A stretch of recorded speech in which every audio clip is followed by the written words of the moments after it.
Tanzania is a very beautiful country. It has potential to become a popular tourist area, but there are too many issues with the country.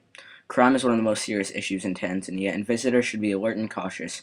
Street crime in Dar es Salaam, which is the capital, is common and includes mugging, vehicle theft, smash and grab attacks on vehicles, armed robbery, and burglary.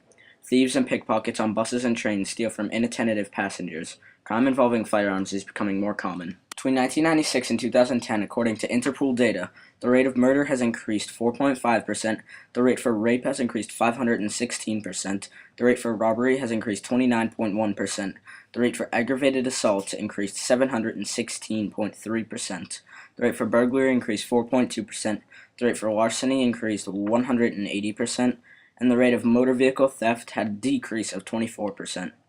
The rate of total offenses has increased 59.9%. Tanzania also has a very bad economy. It is one of the poorest countries in the world.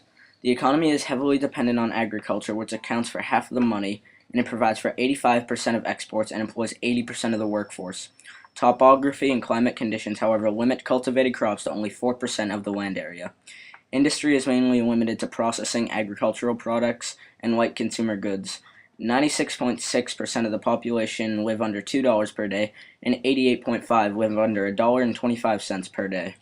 Education is also a huge problem in Tanzania. The law provides for 7 years of education throughout the age of 15. However, education was not free on the mainland or in Zanzibar. Fees were charged for books, enrollment, and uniforms, with the result that some children were denied an education.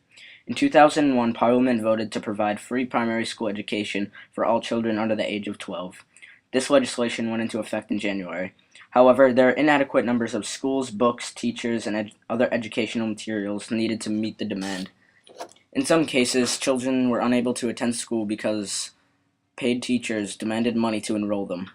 The primary school dropout rate was between 30 and 40%. The literacy rate was approximately 70%. For girls, it was 57% compared to 80% for the boys.